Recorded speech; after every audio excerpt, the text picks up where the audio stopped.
This is Climate One. I'm Greg Dalton. Unjust labor has been an ugly part of the American economy since the nation's earliest days. Here we are again, facing the oldest of problems: captive workers coming to rebuild infrastructure after a climate disaster. Much of that labor is done by immigrants from other countries, swindled into work agreements filled with false promises, including getting legal status. A green card for a migrant worker is the holy grail of immigration, right? But it's not for people who are welders and pipe fitters, who build refineries, who build infrastructure. Yet these are the people doing the hard work of cleaning up as climate-fueled disasters follow one after another. I came to understand these workers as the white blood cells of the climate crisis. Each time there was injury, these were the workers who arrived to heal. Saket Soni on the people who make disaster recovery possible, next on Climate One. As human-driven climate change amplifies the frequency and potency of natural disasters, we are increasingly dependent on one group of workers who live in the shadows, the migrant workforce that arrives to clean up and rebuild. In his book, The Great Escape, Saket Soni tells the personal stories of young men from India who were lured by ads to migrate to America with promises of good salaries. And more importantly, green cards in exchange for working on disaster recovery in the aftermath of Hurricane Katrina. The men had to pay up to $20,000 for this opportunity, a common part of the deal for such migrants. What follows is a chronicle of one of the largest human trafficking cases in modern American history. While Soni's book focuses on these particular men, it showcases the wider inequities and suffering faced by thousands of workers in similar positions. Soni is founder and director of Resilience Force, an organization working to ensure a more effective and equitable approach to disaster preparation, response, recovery, and rebuilding. Soni profiles many of these young Indian men who were swindled into captive labor, including Ebi Raju, who was skeptical of the American pitch. I asked Soni to explain the personal, family, and social pressures that compelled Ebi to go against his better judgment and come up with $20,000 that he didn't have for this job. Ebi is like a lot of young people in India. He went to school up until about 10th grade, and then after that, to support his family, he got a job fixing roofs for about $1 a day. He went to Mumbai, to the big city, for a better job, but that wasn't quite enough. Indian prices were rising, just like here. There was the pressure of inflation. His parents were getting old, so he went out to Bahrain for an oil job. He built an oil refinery. And for a while, that money was enough, but then that wasn't enough. He came back to India, and he, now as a young adult, saw his family on the precipice of economic collapse. He didn't know what to do. So when he saw that ad for green cards in America, he thought it was a way out. He was initially skeptical, but when he was told it would cost $20,000, when he found the offer credible, he decided somehow to make it work because the way he put it to me, you leave the ones you love to help them live. That's pretty powerful. So and he is just a typical person. There's many Ebis out there, right? Many people in making the choices that he made and going down the path that he did. Yeah, there are many, many millions of people like him. They think of the only viable career that they will ever have is as a migrant worker. They aspire to be migrant workers. They don't want to leave home, but they have to because of economics, because of family security and economic safety. And the thing that was atypical in Ebi's case was a person like him would usually never make it to America. Indian immigration to America, professional immigration, has largely been tailored for highly educated people to come into the industries of medicine and tech. Ebi is not one of those people. A green card for a migrant worker is the holy grail of immigration, right? But it's not for people who are welders and pipe fitters, who build refineries, who build infrastructure, roads and homes. So that's when an American attorney shows up in India and convinces Ebby that it's real, Ebby thinks it's a chance of a lifetime. And when he and hundreds of other immigrant workers like him arrived on the Gulf Coast, they could scarcely believe they were in America. It didn't match their imaginations at all. They were brought to fenced in labor camps. Describe the conditions in these man camps. The conditions were awful. Ebby and about 500 other workers thought they were coming on green cards for good jobs. But the first thing they learned were there were never any green cards. They came in on temporary visas that let them live and work legally in the United States just for a few months. During that time, they were bound to one employer. They couldn't leave. They couldn't work for anyone else if the employer was abusive. And they worked round-the-clock shifts and lived in a labor camp on company property surrounded by barbed wire fences. For breakfast each morning, they were eating frozen rice, which they warmed up for themselves, not in a microwave, but by sucking on the rice. That was their only meal to give them the sustenance to do really hard physical labor. So the conditions were absolutely awful. But the real indignities, the deepest indignities that they faced, I learned about once I started getting to know the workers. So, for example, Ebby one day was 20 feet high on a platform doing really, really dangerous, complicated welding work. When he got a phone call, he picked up. It was his pregnant wife calling from 10,000 miles away in India. She was about to go in for surgery. And then the phone died.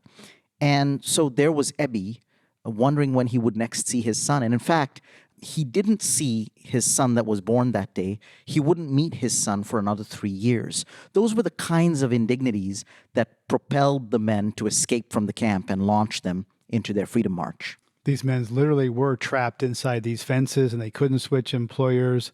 At one point, a worker named Jacob says to you, quote, in Dubai, in Bahrain, and Baku, we know how to get free, but how to get free in America? How did you answer him? Yeah, I remember that night very vividly. It was the first time I met Jacob, and in his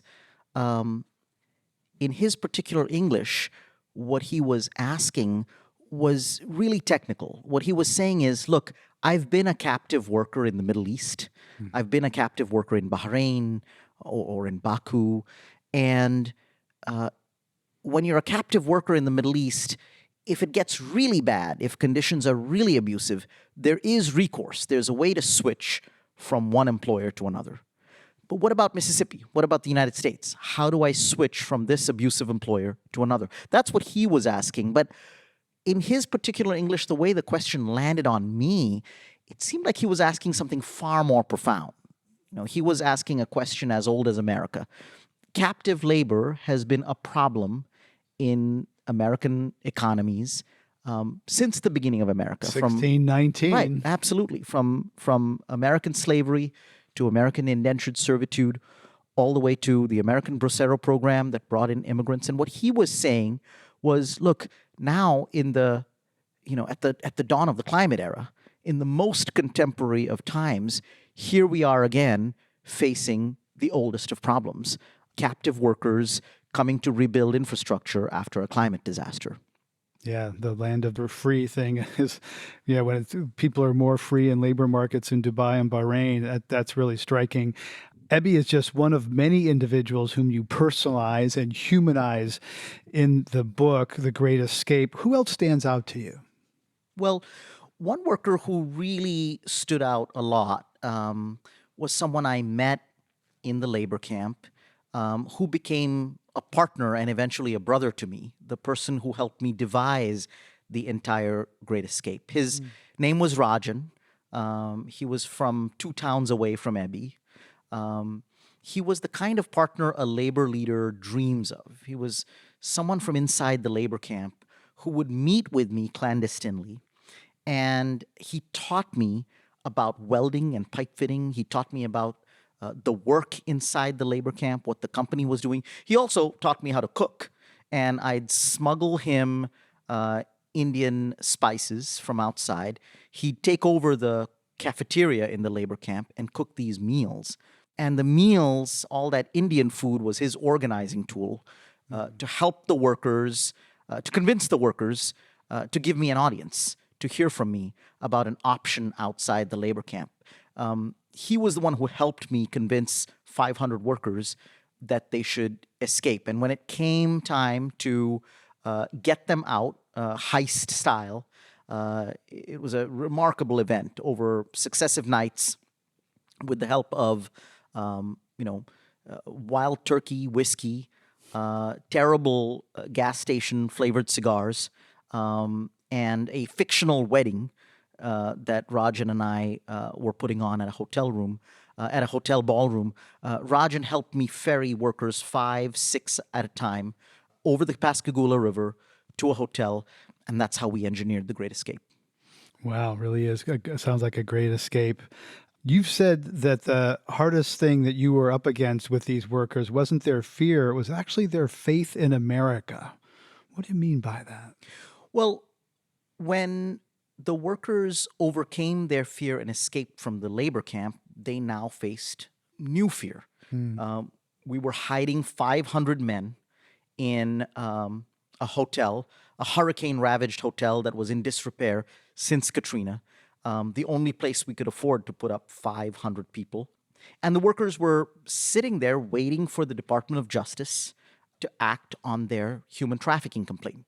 They'd filed a complaint against the company alleging human trafficking and forced labor. And usually in these kinds of cases, the DOJ sends an investigator. In this case, a week went by and no investigator arrived. So what the men decided to do was march to D.C. to the doorstep of the Department of Justice. We set out on a freedom march from New Orleans to Washington. Men carried signs that said, "I am a man," and "dignity," through Alabama, Georgia, through the vast stretches of the American South. And although they were jeered at and bottles were pelted at them from passing cars, those kinds of blows only increased their faith, because in their mind, they were walking to Washington. They were walking to the seat of government, and they were going to get justice. In fact, they called it the Department for Justice. It was right there in the name. As soon as they arrived in Washington, they were going to get justice. So they had this incredible faith in the American system, a lot more than most Americans, I think. We didn't know that there was deep in the federal government, there was a pretty extraordinary advocacy that we would find. But along the way, the men had this incredible faith. And how long did it take for them to get justice? Well, the Great Escape took 3 nights. The hotel hideout was 8 days. The march took 14 or 15 days. But the story was 3 years long. It took 3 years for Ebi Raju to be reunited with his wife and his son. That finally happened at the Atlanta airport when his son was already 3. Ebi finally reunited with his wife, Binsi, and their son, and started their American lives. We'll get back to our interview with Saket Soni later in the show. Now we want to hear firsthand from one of these migrant workers. Daniel Castellanos is Director of Workforce Engagement with Resilience Force. He told Ariana Brocious about his personal experience working in disaster recovery. I was brought from Peru, in my original country, to New Orleans, Louisiana, aftermath of Hurricane Katrina. Me and 300 more workers came to rebuild the city after the hurricane, and we were exploited. They offer very good wages. They said they're going to be paid $15 the hour in regular time, in overtime, no? Overtime in 60-hour guarantee. It was a very good amount of money, but in order to do that, you have to invest $5,000 to get the visa. Basically came to New Orleans with a big debt. When we arrived, they made us sign papers in English, even though the 300 workers don't speak English. Spanish is my first language. And they made us sign with no read. You said you want to work? Yes, sign. So you're $5,000 in debt just to get there. and then you have to sign away rights that you're not even sure of because you can't understand the language of the paperwork. And then what's the work itself like? I am an engineer in Peru, and I speak a little of English, and this is the reason that they said you are going to be the crew leader, and all the people that we hire in Peru, there were people that were working in construction, but when we arrived, even though all the promises that they gave us, I said the money, that a 60-hour guarantee of work, a good place to live, they were false, because when we arrived, they said, okay, we don't have the work for doing the rebuild. You're gonna work in a hotel, and then we are not paying you the $15 or $16 they promised us.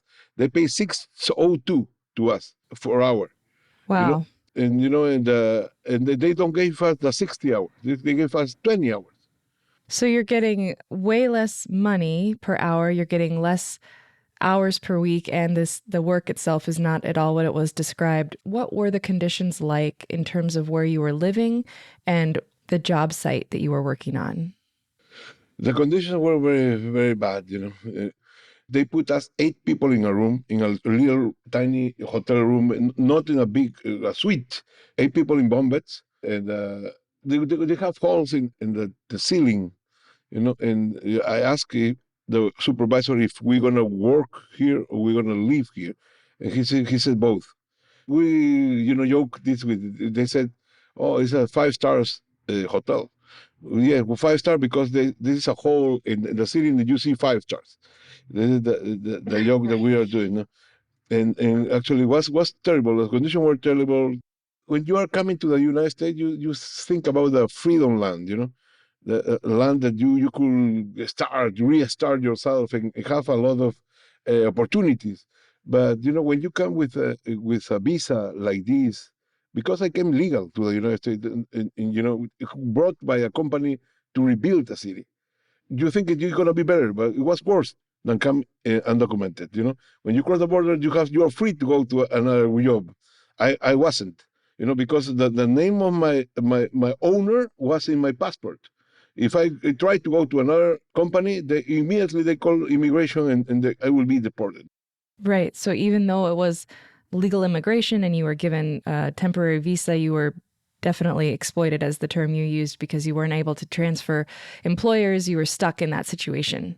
The situation was getting worse and worse and worse. Because for me, for example, only was the $5,000, but for the Dominicans, they forced them to sign a paper in Dominican Republic saying that if you don't come back, you lose your home, you lose your house. In the first month after a disaster, they said, come in, help, help, help. So they don't care about your status. They don't care about who you are, if you speak English or not. They want help, to clean up, to the debris, the trees, the blue tarps and all of this. But then in a few months after that, they start thinking, oh, look, these guys are illegal, or they are Mexican, or they don't speak the language. And the police, at the same time, start, chasing you, bothering you, putting tickets for anything, only for racial profile, basically, because you're driving and you have a Texas plate or a Louisiana plate, and they stop you because that, and they say, okay, you don't have a paper. A few days ago, I was going with one of our members to the court because he got a traffic ticket because he doesn't have a driver license from the United States. He has a driver license for his country. I was waiting in the court, and I saw 60 people in the same situation, and all the people were charged $520. So it's Yeah. a cash cow for the county. They don't arrest them. They say they put a ticket, continue working, but then again they're gonna catch them and put a ticket. This is a continue process of getting money from them. Part of my things I'm doing now is try to connect the workers with the governmental offices in the local place to raise their standards of them. Because right now they are sleeping in the parking lots. They're sleeping in the parking lots. They don't have a shower. They were chased by the police. The work you're doing now, as you said, is to improve workplace conditions for these migrant disaster workers and looking into the enforcement of workplace standards. We know that the climate is accelerating the rate and occurrence of these natural disasters. So in your mind, what does the future look like for people who are working on these disaster recovery projects? There is a lot of room for people that are going to work there because, as you said, unfortunately, the global warming is real, and there is a lot of people that they're going to suffer with not only hurricane, you see the wildfire, you see snowstorm, you see tornadoes. So that means that the people are coming into to this new way to work. But the companies take advantage of the immigration status, and after they deliver the job or they finish the job, they are not paying. And actually, a lot of these big companies they do that. But so they got the contract. So you have to understand this well. They got the big contract with a resort, for example, with a resort in Fort Myers Beach, and because they don't have the workers, they hire some other little companies, and this company hire the workers. And we saw in the past that 7 layers of of work until they get the job, the worker, no. But one of these guys in these layers said, "Okay, I don't want to pay because they are illegal," and they were not paid, and actually that's one of the biggest problems that we are having in any place that we go, and it is a challenge for us, but we try to move forward because there are workers too. There is a lot of challenge in my job, but I like challenge, and I try to improve the situation for all. Danielle, thank you so much for sharing your story with us. This sounds like incredibly important work. So, Daniel Castellanos is Director of Workforce Engagement at Resilience Force. Thank you again for joining us on Climate One. Thank you, Ariana. You're listening to a Climate One conversation about the people who clean up after climate and other natural disasters. Please help us get people talking more about climate by giving us a rating or review. You can do it right now on your device. You can also help by sending a link to this episode to a friend. By sharing, you can help them have their own deeper climate conversations. Coming up, the outdated framework of American disaster recovery. Today, disasters are much bigger, and they hit the uninsured, they hit renters, they hit people without personal wealth. All of these people spend down their own money trying to recover. And the government help doesn't come fair enough or fast enough. That's up next. This is Climate One. I'm Greg Dalton, and we're talking with author Saket Soni about the people who make disaster recovery possible. Given that so much of the disaster recovery work is triggered by burning fossil fuels, I asked him to share his own climate awakening journey. I was a labor organizer, and my journey started with helping protect workers in what had become the world's largest construction site. The post-Katrina flooding had turned the American Gulf Coast into the largest construction site on Earth. And the workers were black and brown rebuilders standing under a 60-foot tall statue of Robert E. Lee. And each morning they'd be picked up by contractors, and I'd get on the buses with them and go out to the distant, dark corners of the Gulf Coast, protecting them as they rebuilt. Katrina was supposed to have been a once-in-a-100-year event. That's what it was called, a 100-year flood.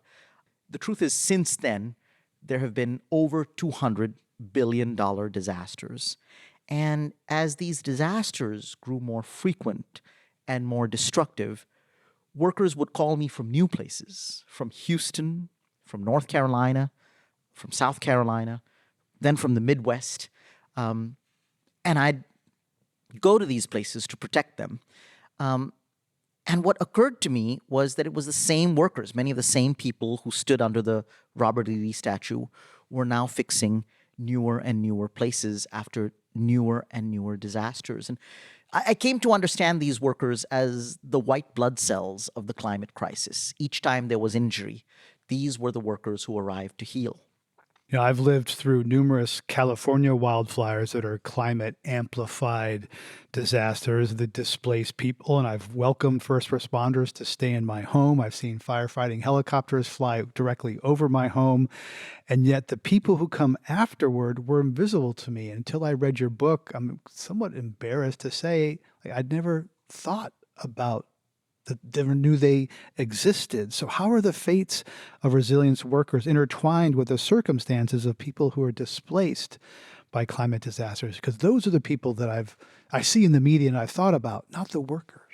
Absolutely. Look, we spend a lot of time and attention on a disaster for the 48 hours that follow, right? People are coming out of emergency shelters and they're coming back into their homes. That's when the cameras usually leave. What I see, what my team at Resilience Force sees, is what happens after the cameras leave. And this is what happens. After a flood or a hurricane or a fire, a clock starts ticking. The first race is to get people back in their homes. To do that, you need to rebuild sometimes tens of thousands of homes so that people can turn the lights back on. The next race is to rebuild the community infrastructure, schools, the hospitals, so that a tax base can stay. Because how do you stay in your home if your child's new school is 3 hours away, right? And the last race is then the long race to build a viable economy, to bring in investment, to rebuild economic development, to turn this place into an economy that can thrive, right? All of that depends on resilience workers. And in fact, after a hurricane or a flood or fire, people are under enormous pressure. Everybody's waiting for the workers. And the workers are waking up in their cars at a Home Depot.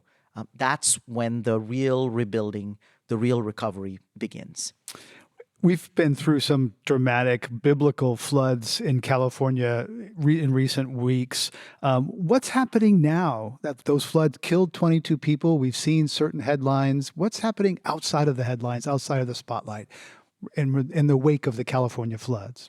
Well, we're still waiting to see what the true impacts of these rains and these floods will be. But what we know now, what we can predict, is that huge numbers of homes, streets, schools, and hospitals will need to be repaired. Flood water, when it enters a home or a school, what you have to then clean up is not just the water, but everything that was in the water. So this is a long slog. A lot of workers for a long time will be cleaning up so that people can be safe and healthy again in their homes and schools and in their cities. The other thing that's happening is a lot of working class people and poor people, particularly, for example, farm workers. Farm workers are working in fields that are flooded. That means they're now out of work. We think of wine country as being inhabited by the wealthy, but wine country is also inhabited by the hotel workers, the teachers, and the farm workers who live there and who serve the area. And all of those people are undergoing enormous economic disruption. That's going to take a long time to come back. I mean, just think about the average American family and how much money they have in their pocket. If you come home to a fridge that doesn't connect to electricity anymore and you lose all the groceries in it, that's $600. Very few people have $600 lying around. So this is going to have a huge economic toll that will play out in people's lives for a long time to come. Right, and a lot of secondary effects. Floods, creates mold. That's complicated and expensive to deal with. It used to be that most disaster recovery was done by local mom and pop operations. Now, 17 years after Katrina, there are over, as you mentioned, $20 billion disasters every year. And disaster recovery is big business. What's the scale of this emerging industry? Well, when I used to stand in the shadow of that Robert E. Lee statue, most of the contractors that would come to pick up workers were small mom and pop shops. There was a van or two and some kind of, ad hoc payroll system. A lot of these construction companies were new. What's happened since then is that an entire economy has grown. There's this $2 trillion resilience economy. As FEMA money, HUD money, other public spending, and billions of dollars of insurance money has come in to help repair, to pay for repairs. You've had the growth of an economy. So on one hand, that means the growth of a workforce. The ranks of resilience workers, the legion of workers that arrives to rebuild and repair has grown. So have the companies. These companies have consolidated. They've merged. Banks will only lend to a certain size company. So companies have to get bigger. And so these companies have turned into giants. There's a very mature disaster restoration industry full of enormous companies, many of whom are now owned by private equity investors. Private equity companies see the future. They see that profit can be derived from climate disasters. And so they're buying up these companies. And so, for example, the state of California is a large institutional investor in the disaster restoration industry. There's huge amounts of dollars Are there flowing. labor protections? I would think with state funding, government funding, that there would be some labor protection so it's not exploited workers from India doing the work. Well, we're fighting for labor protections, and some states are better than others. But the challenge the workers face is that this is a deeply subcontracted industry. And the rights get lost in the layers. So there's, that worker who's earning $9 an hour on a roof in Florida. And if it rains, that contractor at the bottom wants that worker to stay on the roof. The worker is undocumented, doesn't have recourse. If he slips and falls, he'll get injured. So that's the situation of that worker. But 6 layers above him, there's $100 million contract, right, given to an enormous contractor that perhaps has done $500 million of business since Hurricane Sandy. So that's the contracting system. And we need to clean this up. Many more workers will work in dangerous, difficult conditions. If we don't, that's really some of the work that Resilience Force is doing. We often hear about a just transition from fossil fuels that includes people marginalized by unbridled capitalism driven by oil, gas, and coal. Preparing for our conversation, I learned of a new term, just recovery. Jaisha Dutta at the University of New Orleans writes that the status quo in this area is aid, extract, and displace, which is, we've heard some of that from Katrina and elsewhere, and asserts that a just recovery would include respond, recover, and rebuild. Can you unpack that vision for a just recovery? Absolutely. Jaisha's work is prescient and always on point. I completely agree with her. What we're focused on is a just recovery with an equity frame and a racial justice frame in which workers are protected and building their own personal economy through a family supporting job, building their wealth through this work, and a recovery where residents coming back are gaining from all the dollars circulating in the system. What you have right now for poor people in this country, recovery is robbery. It's not just disasters that create inequality. It's importantly American recoveries. American disaster recovery is based on a mid-sized Pennsylvania flood that happened in the 90s, which hit mostly insured homeowners. Today, disasters are much bigger, and they hit the uninsured, they hit renters, they hit people without personal wealth. All of these people spend down their own money trying to recover. And the government help doesn't come fair enough or fast enough. That's the equitable recovery we need. The just recovery we need is one that builds worker rights and worker protections and turns resilience into a significant source of jobs for middle class growth, and that helps residents in disaster hit areas keep their health and wealth and build it. And I've talked to other guests about how people controlling public dollars want to have the biggest impact for those public dollars to be accountable to taxpayers. And that provides a bias toward wealthier neighborhoods with higher property values. So the people who need it least are better suited to get the government money because that's where the property value is. This cycle seems to be repeating itself. Yeah, absolutely. And that's why Congress really needs to rewrite the rules of recovery in the United States. The rules are wrong. The way they're written, money will always flow towards the already wealthy and seep away from those who are not. Right. Money flows toward power. According to a New Yorker article that features your work, quote, chasing disasters requires a labor force that is open to arduous work and is instantly mobile. So the big companies rely on ill-regulated group of subcontractors and brokers, as you're talking about. And the New Yorker goes on to say that after a disaster, contractors may owe $30,000 to each worker by the time the last paycheck is due, and instead of paying, they'll often call ICE or the police. Is that still happening? And what's in place to protect those workers? Well, payday raids are now widely expected.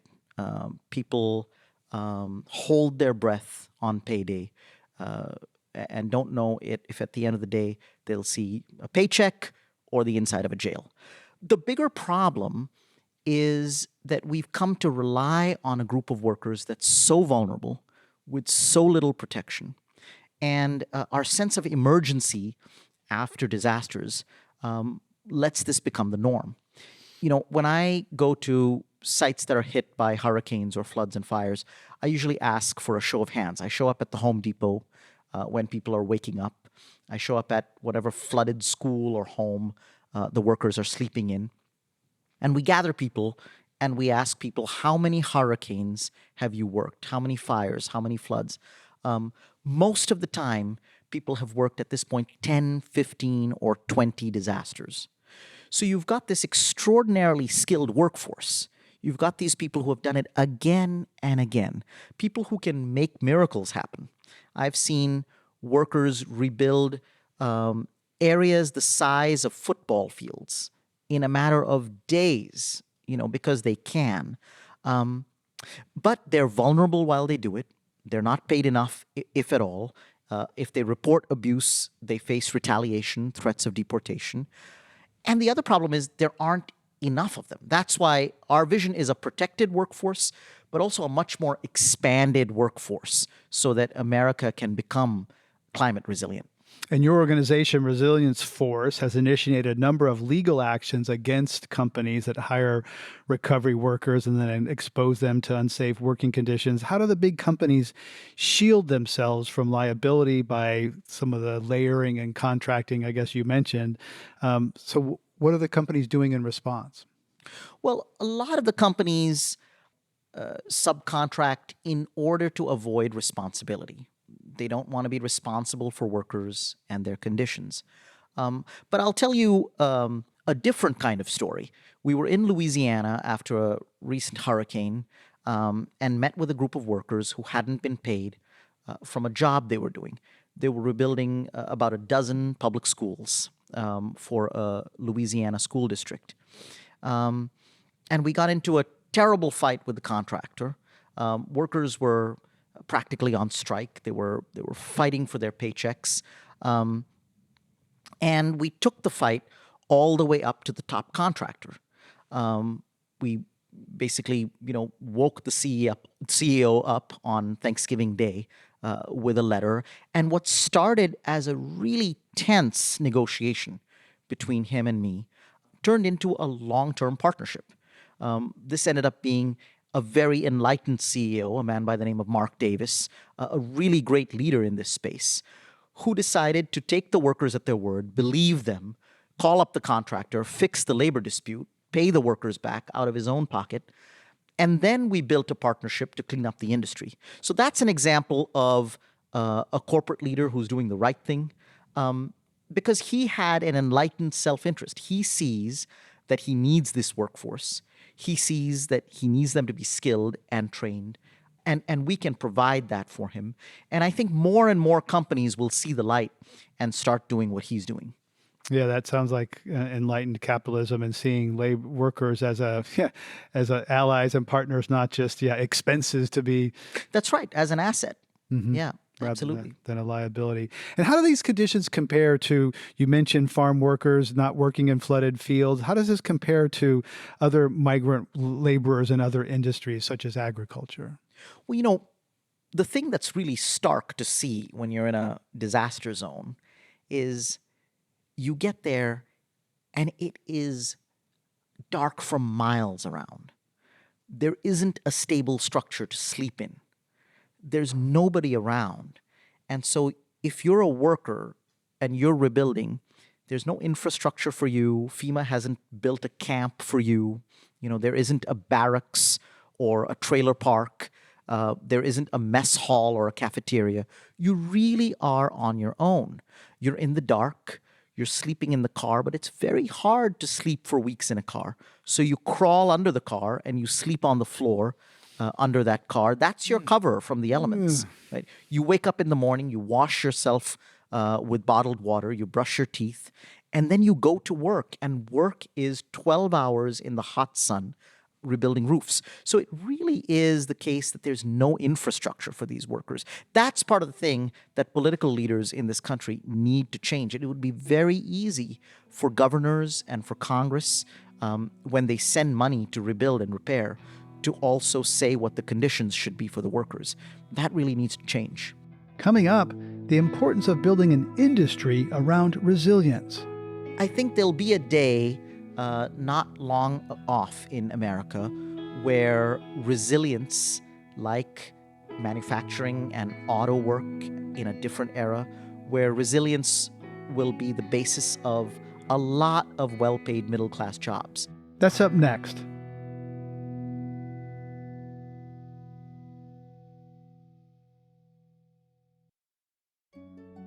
This is Climate One. I'm Greg Dalton.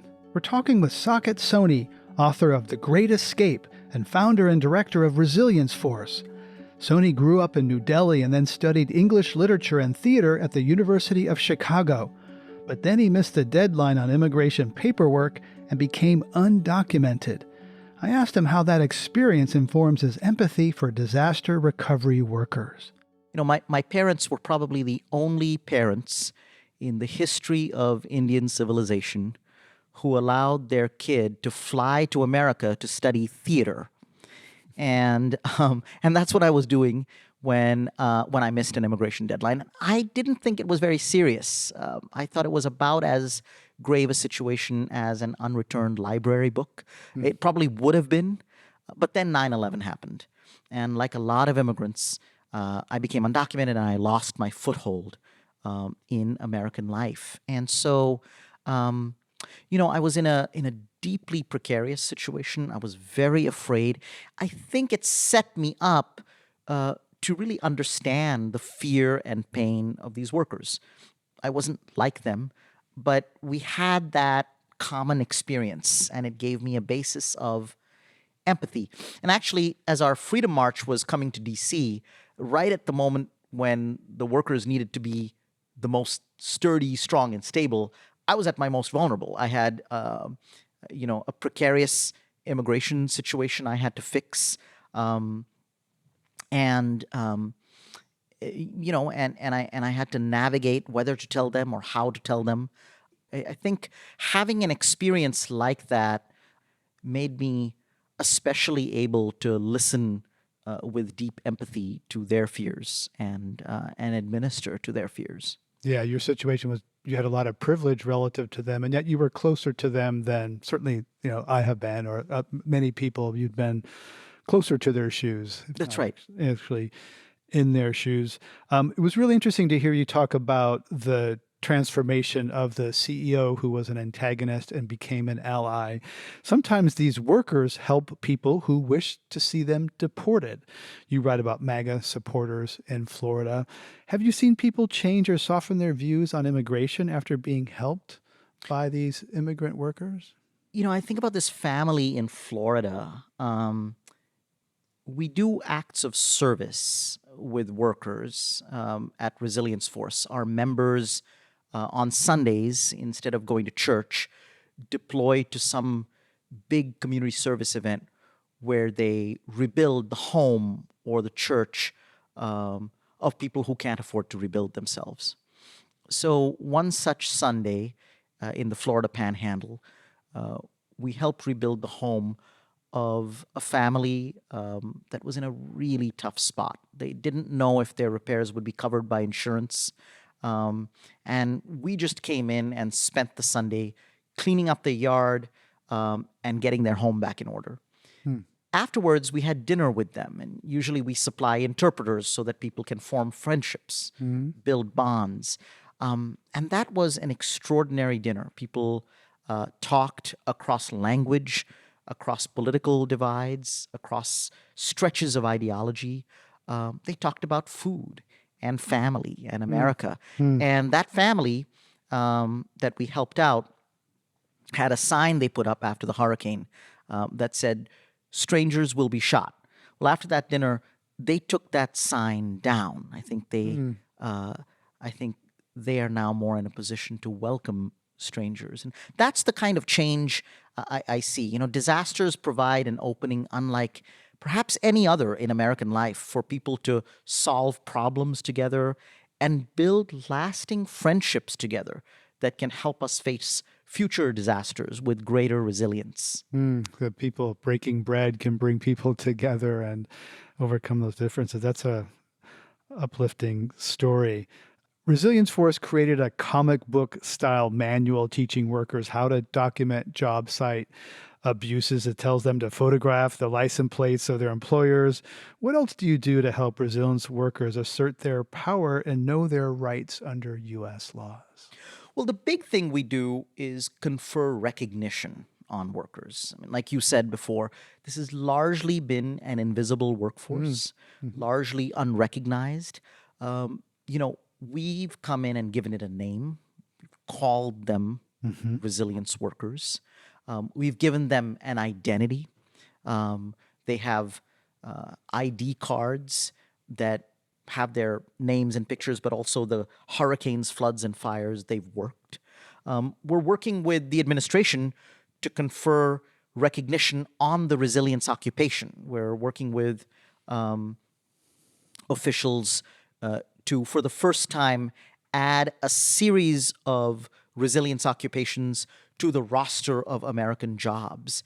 And then we're working in places like the Gulf Coast and California to build training centers so that workers can get trained and upskilled so that we can build this at-scale workforce in disaster-prone areas.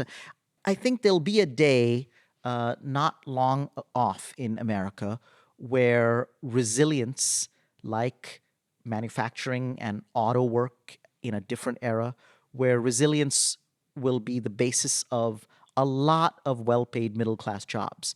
But that's not inevitable. It'll happen if these interventions we make turn what are right now bad jobs into lots and lots of good family-supporting jobs. That's some of the work we're doing. And you actually have this vision for a resilience core, modeled on the Works Progress Administration of the New Deal. So what's the grand ambition for that? Well, the grand ambition couldn't be simpler, which is that you take every city in America. You can't think of a city in America without a fire station and firefighters. In the era of climate change, when climate adaptation has to be our country's, top security imperative, we're adapting to the changing climate and preparing for the disasters that could come day after tomorrow. That preparation is key to any city's life, is key to any mayor who wants to keep his tax base or her tax base. That in that kind of era, just like firefighters, every city should have a resilience workforce. So in a place like New Orleans, we've built a resilience corps. In Sonoma County, we've taken farm workers and trained them to be resilience workers. These are places in America where already resilience workers exist, and they're helping an entire community prepare for the disasters to come and be resilient. And I spent some time live part time in a rural area north of San Francisco, and sometimes there's resilience in fire planning, and sometimes that's the only time that certain neighbors talk to each other. Is fear can bring people together and planning about something that we know could happen. So I think it's another way to bring communities together before and after. Many disaster recovery projects are funded through FEMA, the Federal Emergency Management Agency. You've talked a little bit about what needs to be reformed. What particularly with FEMA would you like to see to help protect this vital workforce from abuse? Well, FEMA really is doing the best it can, but it really is up to Congress to change the rules. FEMA works within the constraints of something called the Stafford Act, which is the rule book, the playbook by which America designs recoveries. The Stafford Act is deeply out of date. It would be as if you put a phone booth in the middle of Silicon Valley. It's that out of date. It's from another era. It wasn't written in the climate era. It wasn't built for the climate change era. And it can't solve for the scale and frequency and destructiveness of disasters. If Congress were to rewrite some key rules, I think the top three would be adding worker protections to every dollar that goes to the ground to rebuild and repair so that workers are safe. Secondly, adding a racial equity lens so that those dollars specifically go to Native Americans, to Black and brown homeowners, to people who are renters and not just homeowners, to the elderly, to the uninsured. Those are the kinds of rules that if Congress rewrote, FEMA would be in a better situation to help. And the last thing just is that, right now, FEMA isn't allowed to make permanent repairs to homes. You can only make, just think about it, your home floods or sets on fire, right? Well, you might repair it just enough to turn the lights back on, but you actually need to pay for a whole lot more repair to make it back to how it was before the flood, let alone built better to face the next flood. That really should be a government expenditure. There has to be a public option for resilience if you're going to make poor people resilient. When I started this work 15 years ago, looked at the McKinsey cost curves and basically thought that once the elites realized what was at risk, that there would be some benevolence and awakening and like, oh boy, we better fix this because it threatens all of us.